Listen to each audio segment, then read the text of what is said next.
მოგესალმებით ეთერშია გადაცემა სივრცე დიალოგისთვის. მე თამთედოლიძე ვარ და დღევანდელ ეთერში ვსაუბრობთ აქტუალურ საკითხებზე, რაც ბოლო დღეების სასაუბრო თემა არის ძირითადად საზოგადოებაში.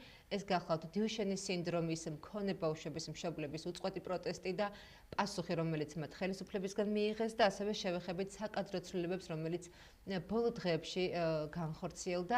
აღნიშნულ საკითხებთან დაკავშირებით ჩვენ დღეს ეთერში სტუმრად გვყავს ბატონი ბატო სურგულაძე, ის გახლავთ ლელო ძლიერი საქართველოს პოლიცსაბჭოს წევრი და თბილისის საკრებულოს დეპუტატი და მისგან მოვისმენთ მოსაზრებებს აღნიშნულ საკითხებთან დაკავშირებით. მოგესალმებით ბატონო ბატო, მადლობა რომ დღეს ჩვენთან ეთერში ბრძანდებით.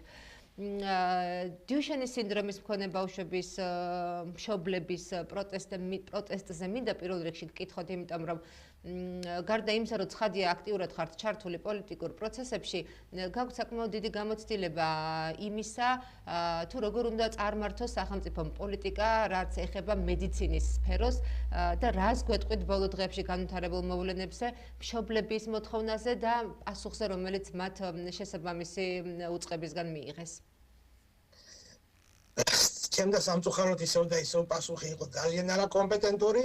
გუშინ კიდევ რაღაცა განცხადება გააკეთეს, რომ ვითომ მინისტრის მოადგილე არა, ვითომ არა შეხვდა მინისტრის მოადგილე სხვადასხვა კლინიკებს, სადაც აი ამ უმძიმესი სნეულებით დაავადებულ ბავშვებს და მოზრდილებს ჩაუტარდება დამატებითი კვლევები, დამატებითი ფიზიოთერაპიული ქმედებები, მაგრამ საქმე მაგაში არ არის. ეს არ შველის. ეს არ შველის საქმე თამაშია და როგორც კი გამოდის ახალი მედიკამენტი, რომელიც გამოიყენება ძალიან მედიკამენტები და მკურნალობის მეთოდიკა, ვთქვათ, იგივე გენური თერაპია, ეს ქვეყანამ უნდა ამაზე დაიწყოს მუშაობა. უნდა შეხვდეს ამ თქვენ როგორც წარმოგიდგენიათ, როცა შობელი და იგივე ბავშვი არ არის ბევრი 20-25 წელს არიან, იციან რომ ძალიან დიდი ხანი არ უწერიათ ამ ქვეყნას ყოფნა და ამოცანაც ქვეყნის არის ის, რომ ადამიანს ხვალინდელი დღის არ ეშინოდეს. მას კონდეს იმის იმედი, რომ ქვეყანა გვერდზე დაუდგება, იმიტომ რომ ჩვენ ვსაუბრობთ იშვიათ დაავადებებზე. იმიტომ ქვია იშვიათი დაავადებები, რომ იშვიათად ხდება. ესეთი დაავადებები მკურნალობა რეალურად ძალიან და ძალიან ძვირი ჩდება. აქ ერთ-ერთი მშობელი ხა ივანაშვილი თუ არ არის, ვერ უზრუნველყოფს ამ მკურნალობას, იმიტომ მართლა ძალიან ძვირია და აი ამ შემთხვევაში ეხლა სახელმწიფო უნდა დაუდგეს. ავაშენოთ რამოდენიმე სკვერით ნაკლები. სკვერი ნაკლები თუ იქნება ქალაქში ან სადმე კიდე რეგიონში, ეს პრობლემა არ არის.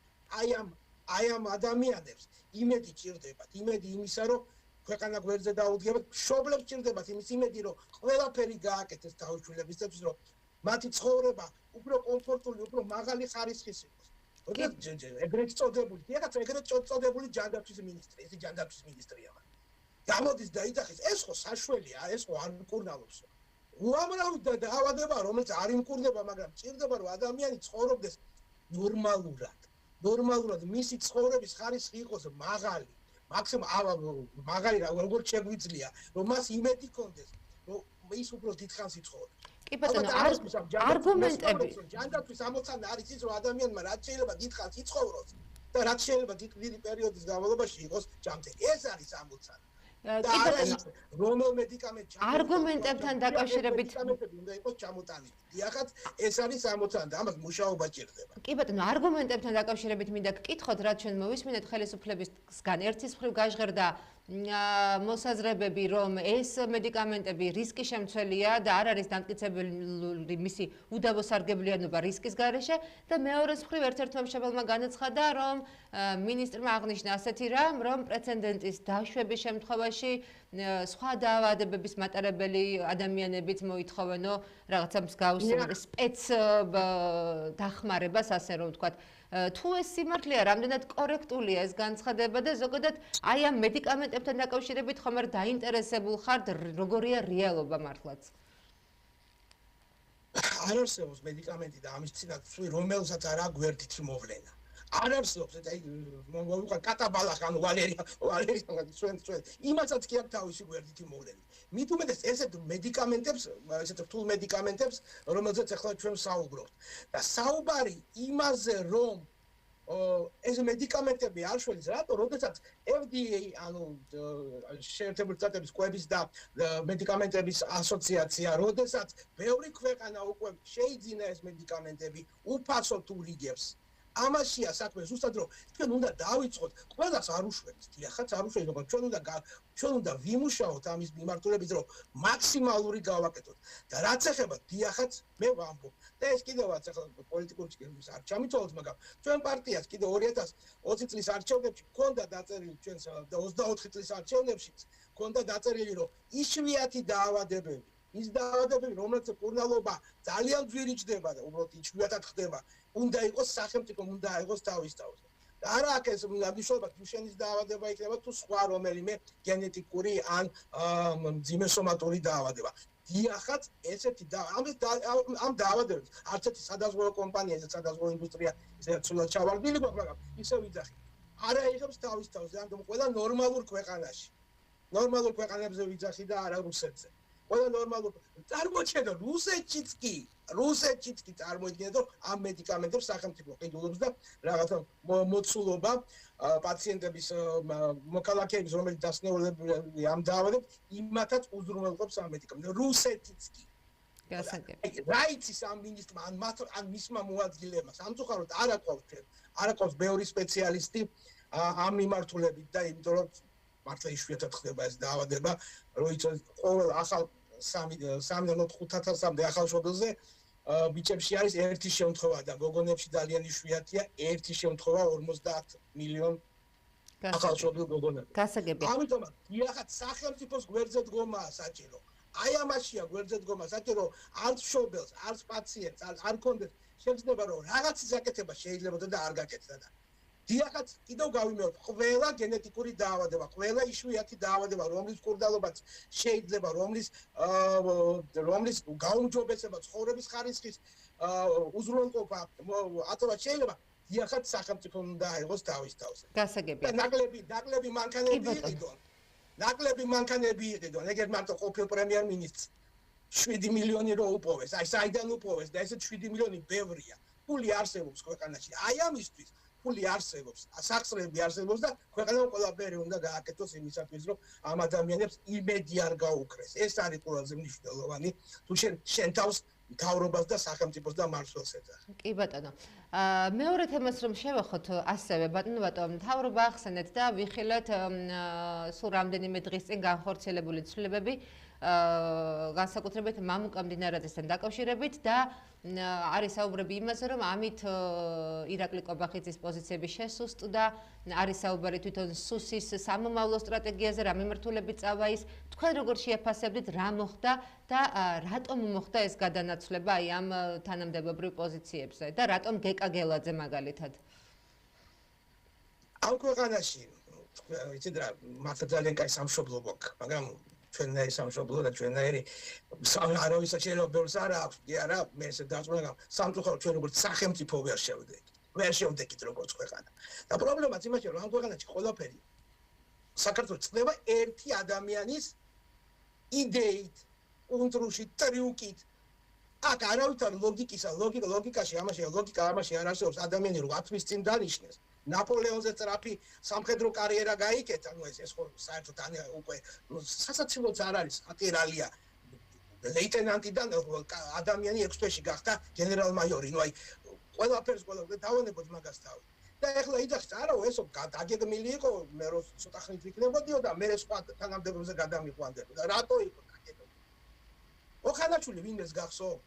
ბევრს ვაკითხო ხანაში უკვე არ აქვს 2 თვე თუ 3 თვე იყო იცით უშიშროების სამსახურის ხელმძღვანელი ეს არის ძალიან სერიოზული ერთ-ერთი ყველაზე სერიოზული თანამდებობა ერთ 8 თვეში და ერთ 2 წელიწადში შეიძლება მაგ საქმე ვერ ისწავლ ვერ ჩაკ ბოლომდე ვერ გაერგო და ერთი 2 თვით მოვიდა ერთი 8 თვით მოვიდა ანუ ეს არაფერი დაგეგმილი არ იყო მე არ გამოვცახ სხვადასხვა სცენარები შეიძლება განვითარდეს ერთხელ ხვალზე კობახიძე და მდინარაძე ორივე გვერდზე მიუსვან ღარიბაშვილს ან შეიძლება ჩაწიონ კობახიძე და მდინარაძე მოგვევლინოს როგორც ქვეყნის ახალი პრემიერ-მინისტრი. ამიტომ აქ რო გამოდიან ხოლმე ეგრეთ წოდებული პოლიტიკოსები და სტრატეგები და რაღაცა იდეებს აფქოვენ, აი ნამდვილად ვიცით მასე მოხდება, ნამდვილად ამ ქვეყანაში არავინ არაფერი არ იცის. მე წუნე დამაშია საქმე, ამიტომ რაღაცა ის რომ ეს იყო დაგეგმილი. ან როდესაც გამოდის მდინარაძე და იძახის როგორ შეიძლება როდესაც პოლიციელიო ძირს დავარნილ ადამიანს ფეხს ურტყავდა. აპატია და შენ რა სასადილოს დირექტორი იყავი ამდენი ხანი, ვერ აღძარით ეს საქმე. თქვენ ის ხალხი, ვინ ზუსტად ჩვენ რო გვიდექით და ჩვენ გვირწყავდა და რაგვია მომწავლე აირებით წამლავდა. თქვენ ის ხალხი დააჯილდოვეთ ღირსების ორდენები. აი ეს ამ ღირსების ორდენს დაუკარგეთ, ზუსტად აი ამ მთავრობამ დაუკარგა ყველანაირი აზრი. მე მწვენია, კი მე ვარ სრული კავალერი ვარ ღირსების ორდენი, მე უკვე საკუთარ მწვენია რომ მე ეს ორდენი მართლა მივიღე, მე მეკუთვნოდა ეს. და მიიღო ისინი ხალხმა რომ ნამდვილად არ ეკუთვნოდა. სად იყო მამულა? რა თქმა უნდა იყავი, აგეო და პროკურორთან ერთად დაგეწყოთ მაგაზე ძიება. ეხლა აღმოჩნდა რომ თუმე როგორ შეიძლება ძირდავარდნილი და არახალგაზრდა ადამიანი და ჟურნალისტის შეხება ნებისმიერ ადამიანზე შეხება.